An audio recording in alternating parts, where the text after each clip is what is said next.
Texas water is on boil watch. Even though we live in a house instead of an RV now, we always use our Berkey. So we always use our Berkey anyway. My daughter called or texted me. My daughter-in-law texted me a year or two ago and said, "Dad, we're on boil watch here in San Diego. We can't drink water unless it's boiled. Is it okay if we just run it through the Berkey?" And I said, "Yes, absolutely, 100% safe." So by having the Berkey, they didn't have to use energy that they could have used to cook the food to boil the water, right? Or save the energy. And the problem in Texas right now is if they don't have electricity and they don't have natural gas or propane being pumped into the house, they can't boil their water. Yeah. Unless they got a rocket stove or some, camp stove, some other way to do it. And, if you're on a camp stove or a butane burner, you can only boil so much water at a time. Yeah, so if you have a Berkey and it's still in the box, get it out of the box, get it out on the counter, and use it. Again, you can get that at LDSPrepperstore.com. Okay, love to learn about teas. You want to talk about teas? Or do you want to do a broadcast about teas or share recipes? Teas, medicinal teas are one of the best ways to get herbal medicine into your body if you've got a health issue. They're great as beverages as well. All kinds of combinations. There's wake you up herbal teas. There's get you to sleep herbal teas. There's tub teas. You put some lavender and chamomile and peppermint together and stuff it in an old sock and toss it in a hot bathtub, and it smells so good. Just the aromatherapy is good, and the tub teas very relaxing after a strenuous day, or mentally stressful day, emotionally stressful day, or a physically stressful day. Tub teas are great. Yeah. So I can do some on it. We could do a live just on teas. Yes, we could. We don't drink black tea or green teas, but we don't drink any teas that come from a tea plant. So if it's coming from a tea plant, regardless of what you call it, if it's a tea plant, then we don't drink those, but we drink lots of herbal teas, and they're really, really good for you. Okay, let's see. There's the teas. I broke my menus down by season. Each 3 months, we change our menus. We crave foods of the season. I did that in Texas because it was so hot. And there's 10 weeks of beastly hot weather in the Houston area in Texas. Beastly hot, very humid. And you don't want to be eating a beef stew with biscuits. You want watermelon and lemonade and iced teas, cold teas, and you want things that cool you down. So for our food storage menus in Texas, I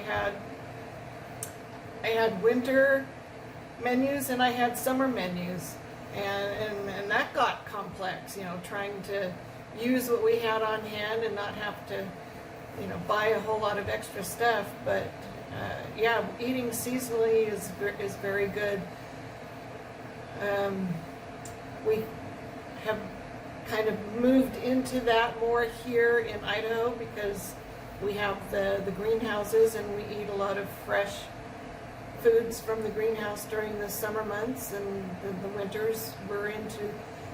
It's cold here, so we're into the beef stews and the biscuits. And we believe and been taught that you eat meat sparingly only in times of winter, cold, and famine. And naturally, your body isn't wanting to eat a big steak.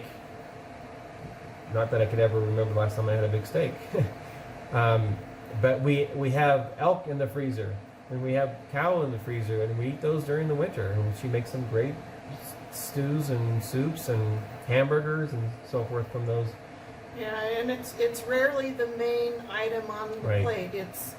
It's a flavoring. It's an additive to the soup or the stew. It's rarely the main course. So we eat it sparingly that way.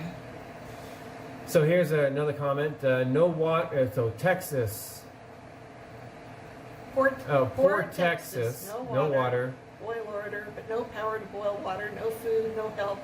Where is the government? That's the wrong question. Again, that's victim mentality. Someone is supposed to take care of me. Well, Red Cross and FEMA have kind of helped put that into people's minds, is that, yeah, you know, something goes wrong and we'll take care of you. Well, our experience after Hurricane Ike was one truck showed up outside of our neighborhood 2 weeks after Hurricane Ike.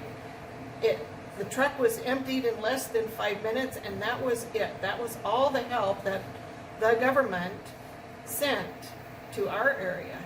And, you know, I was on a preparedness committee in Washington State, and the official language, you know, for teaching people about preparedness was, you know, you're on your own for 72 hours, and then FEMA will come in and help. And that has not been our experience with the Red Cross or FEMA. And so you gotta, we call it yo-yo, you're on your own.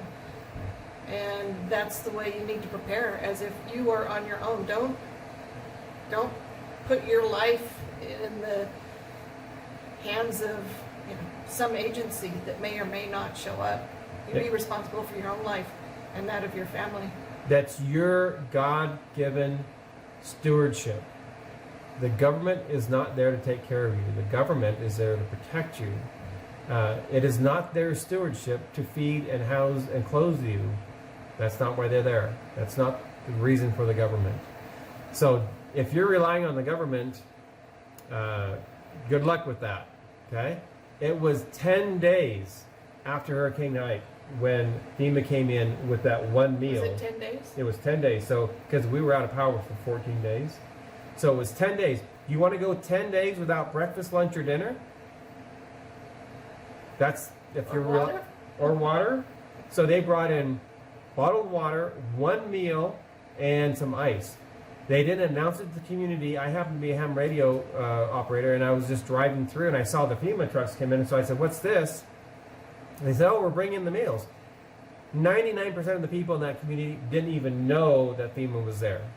And it wasn't an hour and a half and they were gone, because all the food was gone, all the ice was gone, all the water was gone, and a very, very, very, very, very small portion of the people got any of that food. Yeah, if you happened to be driving by and saw what was going on, you could get in on it, and that's it. Yep, they parked in a church parking lot, and they set up, it was ridiculous. It was grateful to have them there, but really one meal in 10 days, that's not going to happen.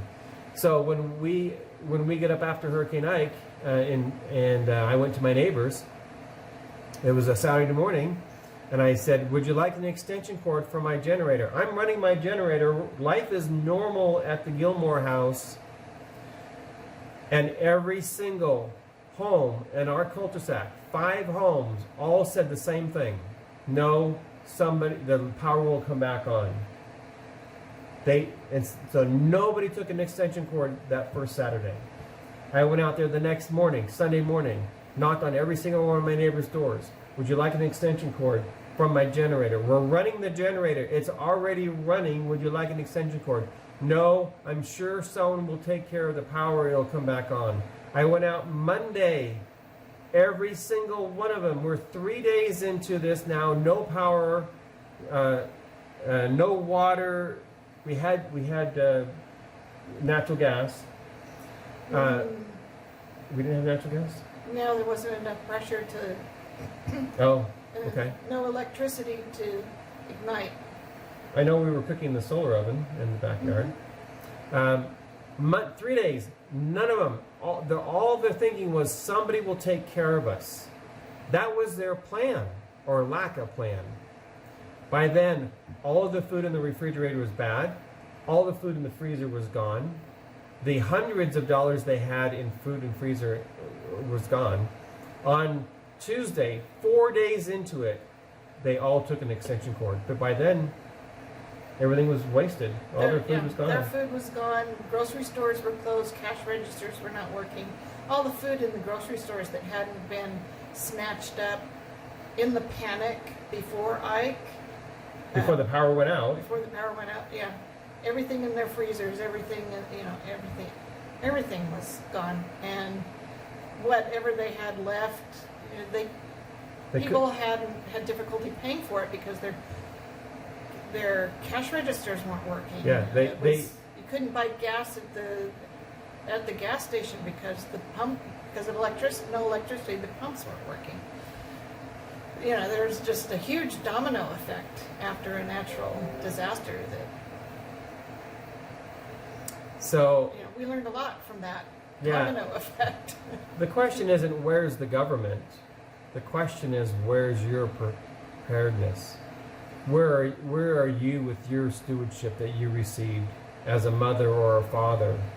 Okay?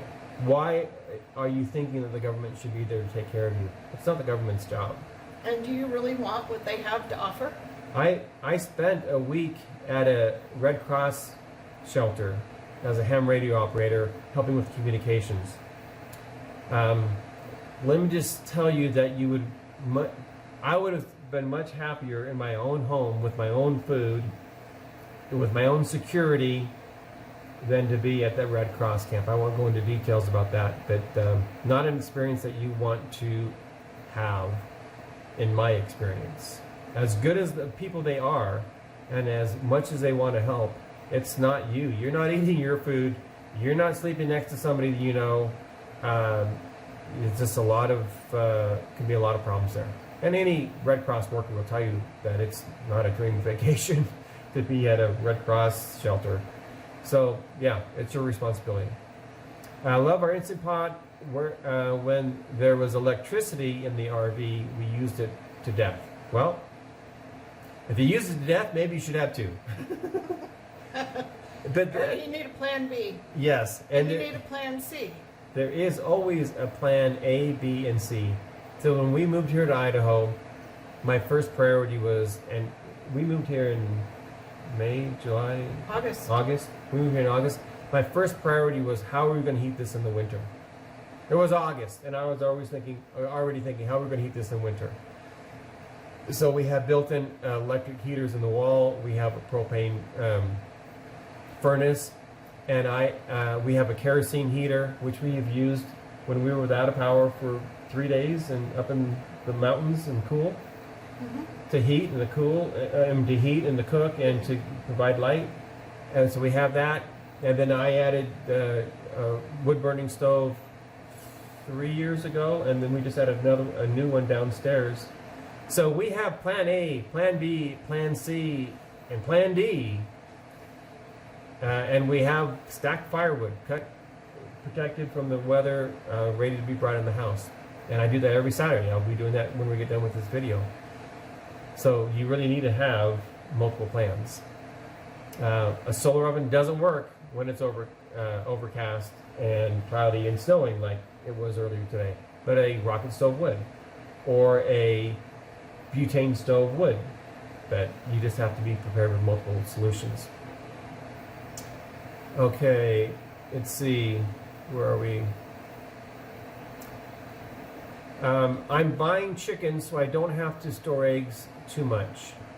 I highlighted that comment because I don't know if that is, I'm planning on buying chickens or I'm currently buying chickens. And if you're planning on buying chickens, that's great. If you're currently buying chickens, that's even better. It's good that you're planning on doing something, but make sure that you have, what I'm just saying is, why are you not buying chickens now? Okay? Don't wait until there's an emergency. You're not going to get an egg from a chicken for 6 months. Approximately. Sue's the chicken grower. I'm the quail grower. Okay? I get eggs in 6 weeks. Sue gets them in 6 months. So if you're planning on buying a chicken, to have eggs for breakfast tomorrow, it's not going to work. It's going to be 6 months. And that's unless you buy grown pullets are the teenagers. Right. unless you buy adult chickens, which is fine. You'll have eggs right away. Yeah.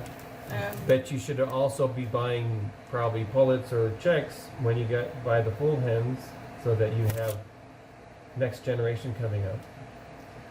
Yeah, my chicken experience is actually, it was our 3-year-old granddaughter who won some baby chicks at a preparedness fair, and her parents didn't have any place to put them. They were excited to have them, but they didn't have a place to put them, and so they asked if we could have the chicks here. I said sure. Eventually the chickens went to their house, then they came back, and and then I decided, I want to learn how to do this. And but why? It's been a learning, there's a learning curve with it.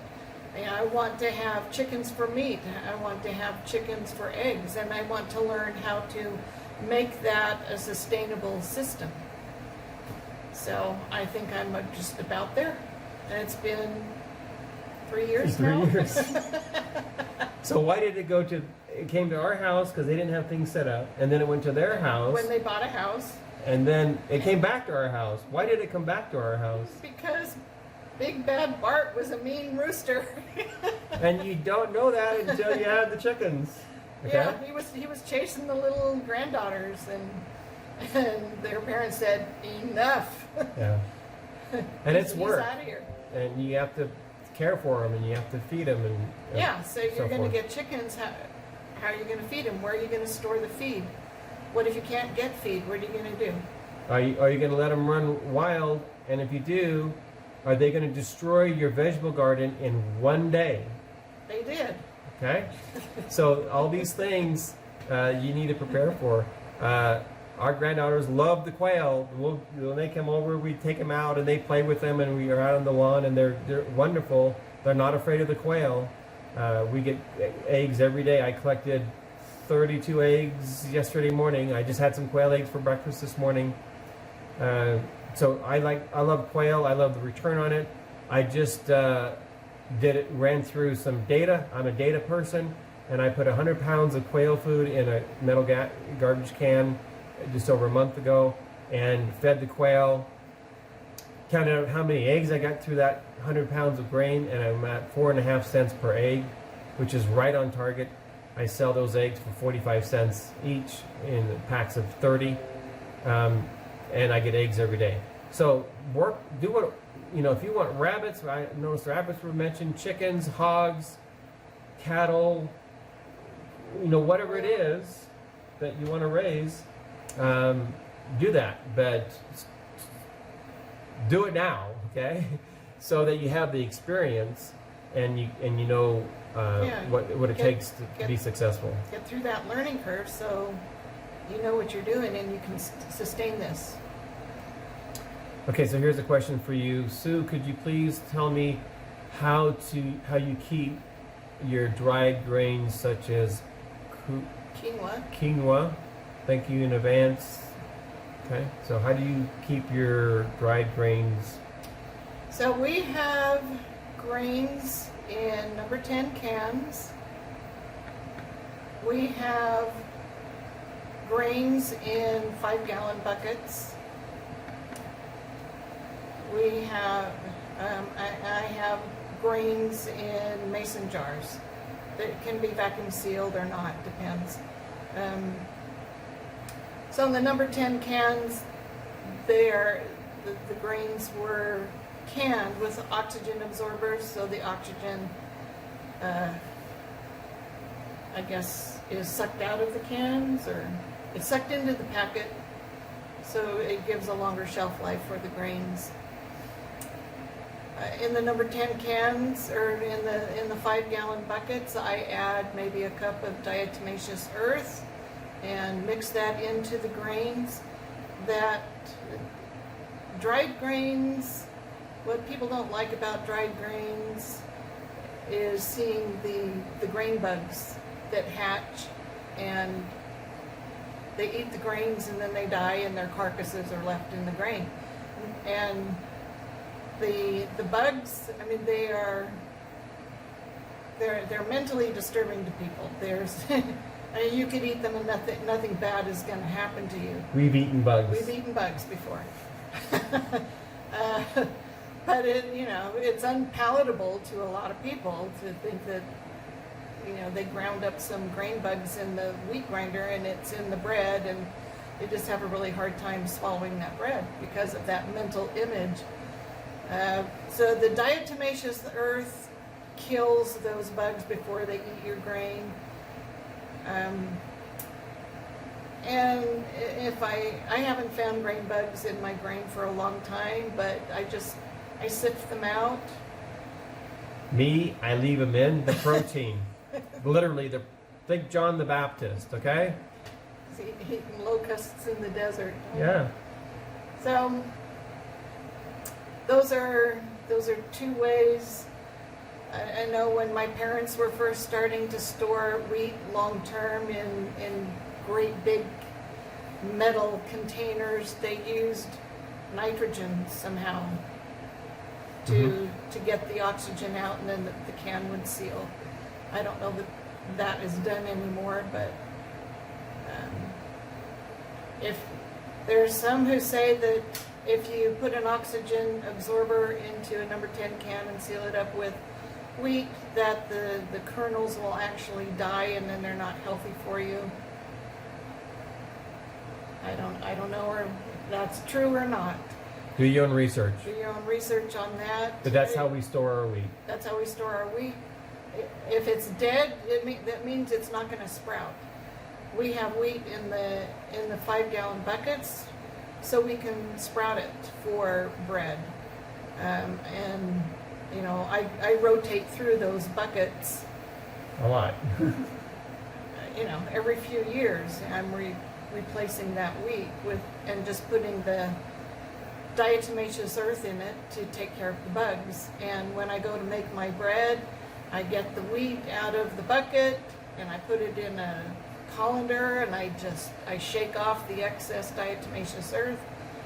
That's food grade. There you go. It's food grade, so any residue that goes into the bread is non-toxic. It doesn't hurt. It's actually good for your body. We're not doctors. We're not giving you any medical advice. The typical disclaimer here. We're just showing you what we do. Yeah. So the diatomaceous earth works. I can sprout that wheat as part of my bread making process. Okay, another comment. I plan to get some Coleman fuel for my Coleman stove. I highlighted that again because are you planning on getting it or have you gotten it? Okay, why don't you have it now, or hopefully you have it now.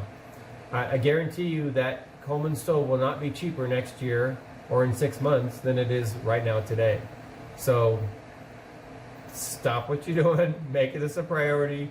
If you're going to be using Coleman fuel for your Coleman stove, then go get some. That, by the way, is the most expensive way to buy propane, unless you're buying the Coleman fuel that comes in, that's basically it's like white gas. It's a white gas. That's a very economical way to do that. And that stores, I don't know, I wouldn't say indefinitely, but a long time. That's a good way to do that. But go get some, because when everybody has the same idea, it's going to be like toilet paper, right? And you're not going to be able to get any because somebody else has already bought it and they're trying to sell it at 5 times the price. But you don't want to be cooking with that indoors. Correct. That's an outdoor. It's an outdoor only thing. You want to cook indoors, get a butane burner and little cans of butane fuel. I did that for at least 6 months when we were renovating the kitchen here in this house. And I ordered the cabinets from a cabinet maker who's a friend in the middle of the winter, and he couldn't finish, the cabinets were built, he couldn't finish them because of the temperatures in his shop. And so getting the kitchen done was put on hold, and I was 6 months in the washroom with the washer and dryer with a single butane burner. That's what I cooked on. That's what I cooked our food on. Made breakfast on that. Made a lot of soups. Yep. And that is the number one most expensive way to cook food is with butane cans. But Okay. it's safe to do that indoors. But it's safe to do indoors. And so you would never bring a propane stove, a Coleman stove, or white gas stove into the house. Well, I don't know if you can do white gas. I have to check into that. But certainly not propane because of possible leaks. But butane is fine, just expensive. All right, next comment is 2 quails per person. I would say we've eaten quail. We love the quail. Sue cooks it. It takes very little time to cook. Just a few minutes. You made some sauce and we had it over on rice. If you're eating 2 quail per person, then I would say that you're not eating healthy because that to me tells me that the bulk of your meal is meat, not that it's an addition to all the other things that should be on your plates, fruits and vegetables. So we ate 1 quail per person. That's plenty enough if you've got your rice and your beans and your vegetables and so forth, your bread and whatever. So you are going to go through a lot of quail if you plan on eating 2 quails per person. So I would just say you may want to rethink your your menu there. Yeah, meat is a big portion of the food storage budget if you're used to eating a lot of meat. So the more you can stretch the meat into soups and stews so that it's not the main thing on your plate, Yeah. the more cost effective your food storage plan is going to be. Yep. And then the next comment was quail are so cute. They have that Elvis curl. That is not the quail you want to be raising for food. Okay. That's a bobwhite quail, and they are teeny tiny, and they are cute as a button. But yeah, if you're raising those kind of quail, you may want 2 quail per person. What I recommend and what I raise is Quaternix quail, or jumbo quail, or jumbo Japanese quail. They're all the same thing, but the actual name is Quaternix quail. And those are I raise jumbo Quaternic wild quail. If you're looking for quail eggs to be able to grow your own quail, or if you want to buy quail, I would go to myShireFarms.com, or go to the YouTube channel MyShire Farms, and I think it's MyShire Farm. I don't think it's plural. Anyway, look that up. MyShire, MyShire, and you buy your eggs or you buy your quail there, and you'll be getting the larger quail. They don't have the little bob on there, but they're great for creating eggs. They have much larger eggs, and they're much larger animals. All right, we're almost done here. Let's see. Oh, so next person is hard to have quail hatch their own, so get silky chickens. They will hatch your quail eggs. Quail are preferred because they are quieter in cities, usually don't have ordinances for quail. That's very true. I wanted to bring this up because quail will not sit on their eggs. And so if you do have silky chickens are very broody chickens, and you can put the quail eggs into the hens and they will hatch those eggs for you. So you don't need an incubator. If you don't have an incubator, you don't need electricity. And the silky chicken can be eaten and can lay eggs and can sit on eggs for you and hatch chicks. So that's very true. However, I know here where we live in the city, it is illegal to have any chickens at all, period, none, right? But quail are considered a pet. So you can have as many quail as you like, and they're super quiet. I do have an incubator. We will be incubating chicken eggs, and we will be incubating quail eggs to make our what do they call it, flocks bigger here. Here actually in just a few days. All right, I'm looking to vacuum seal hamburger. I wanted to bring that up because that's a great idea. Just remember that you're going to need a refrigerator or freezer, preferably, once you have that hamburger vacuum sealed, because you can't just vacuum seal it and put it on the shelf. You may be aware of that. but just kind of what I'm trying to do is think down that road. If I'm vacuum sealing hamburger instead of canning the hamburger or processing somehow so it's shelf stable, you're going to need electricity to keep that hamburger from going bad. And vacuum sealing, my experience with the Food Saver kind of vacuum sealer, it vacuum seals for a few months, and then the seal loosens as the meat shrinks, and then you lose the advantage of vacuum sealing because then air gets in there and causes freezer burn. So there's a way to, I mean, you can get, it's how they kind of vacuum seal blocks of cheese or chickens, whole chickens. It's a much thicker plastic bag, and you actually dunk the product in boiling water, and the plastic shrinks and it conforms to the shape of the bird or the cheese, and then you seal it, and that seems to have a better shelf life than Food Saver kind of vacuum sealing. And for the elk that we processed, I have a really great friend, and he helped me process that elk, and he used to be a butcher, and I said, should we vacuum seal this? He said, no, just use freezer paper. So that's what we did. We have all of our elk in freezer paper in our freezer, and that was very, very inexpensive to do it that way. Of course, we plan on going through and eating that elk, hopefully within a year or two, so that we're eating what we have. Replacing it next year or the year after with another elk. Yeah. So it's not our 25-year food storage plan. Okay, someone mentioned myself, I use the Mennonite cookbook. I thought that was a great idea because the Mennonites aren't dependent on electricity. So you may want to check that out. I haven't looked at the Mennonite cookbook, but I think great idea. Good resource they're going to be, look at. Yeah, they would be cooking simple meals, right? Not dependent on the grid. Yeah. So thank you very much for sharing that.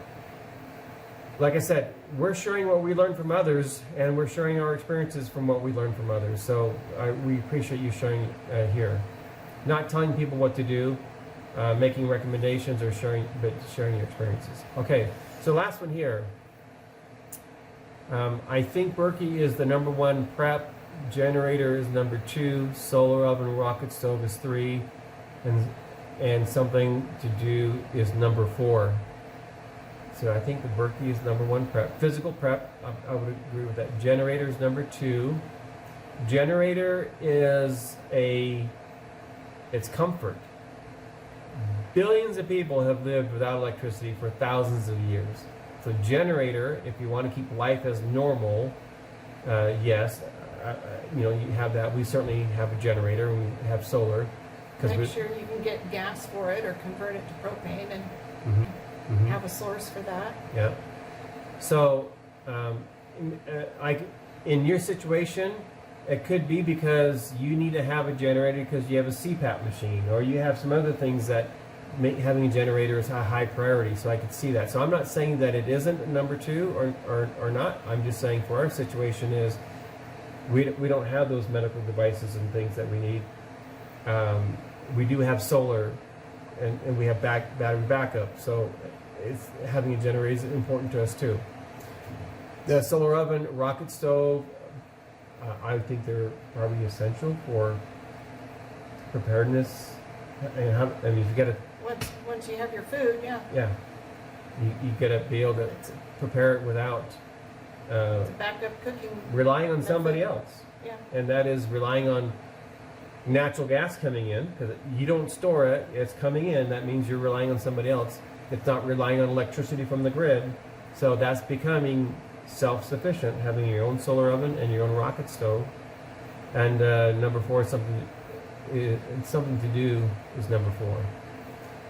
Something to do. If you're in a down-grid scenario, there will be plenty to do. Yep. Hurricane Ike, what was the biggest problem?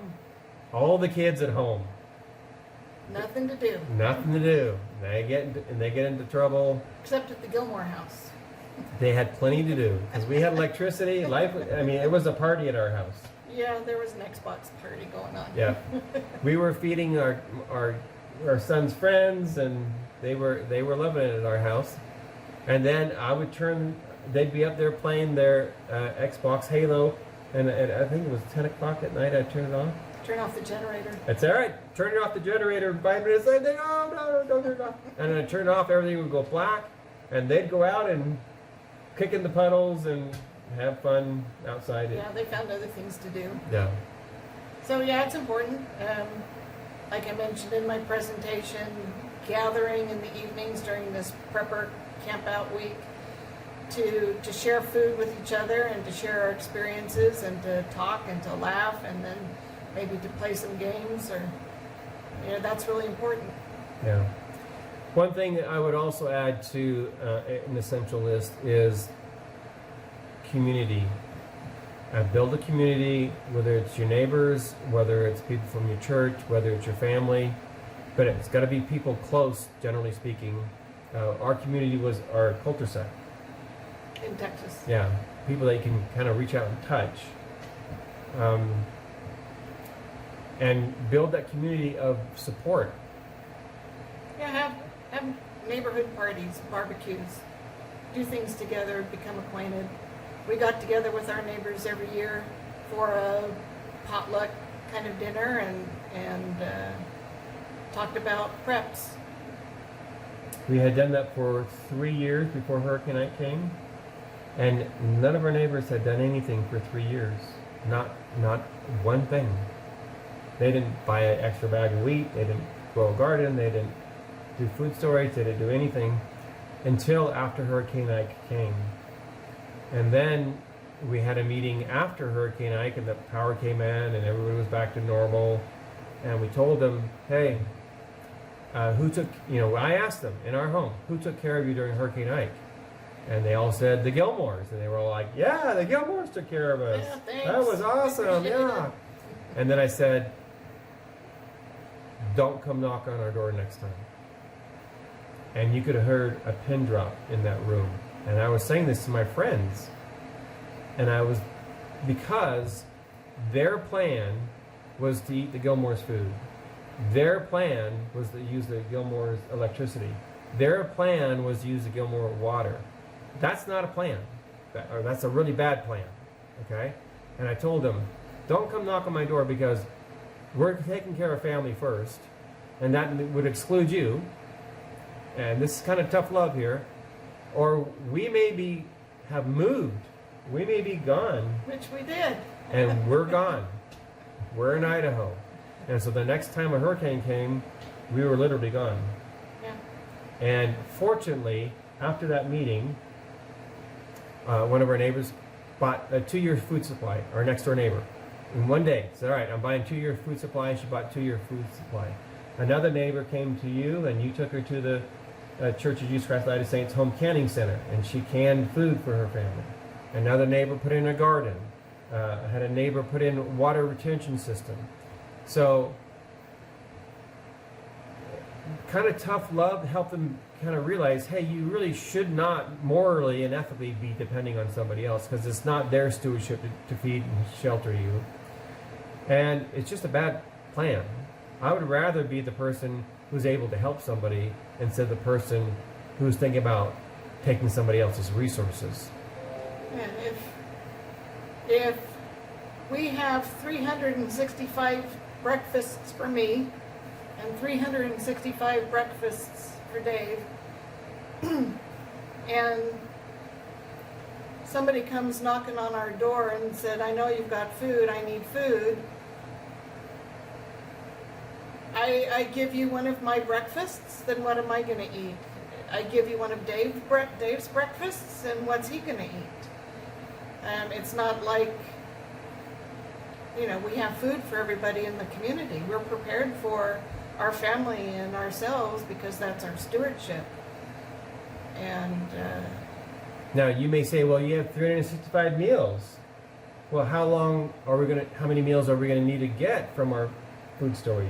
Do we actually need 240 meals and we only have, do we need 460 meals and we only have 365?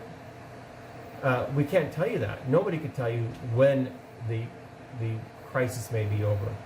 So we work really hard, we take our time, we take our resources, and we help people get prepared by preparing these presentations, by giving classes, by doing what we can, literally putting in people's gardens, not putting the people's gardens, helping people put in the gardens. I will not walk over to your house and put in a garden for you. I will help you as much as I can in any way. We have people come to our property all the time. How do you build a geothermal greenhouse? Teach us about herbs. She does a walk to the herb garden. We are helping people because we took ownership of our stewardship and we are prepared, and now we can help other people prepared. And as you're learning this and as you're going through the process, which we still are, you can be helping others. It's not my responsibility to feed my adult daughter. It's not my responsibility to feed my grandchildren. It's their parents' responsibility. They know that, they own that, and they are not depending on us for food, water, or shelter. Now, does our family have a plan to help each other? Yes, we absolutely have a plan. We have resources to help each other. But we're not planning on our son taking care of us. He's not planning on us taking care of them. We all own our own stewardship, and we all work together as a community.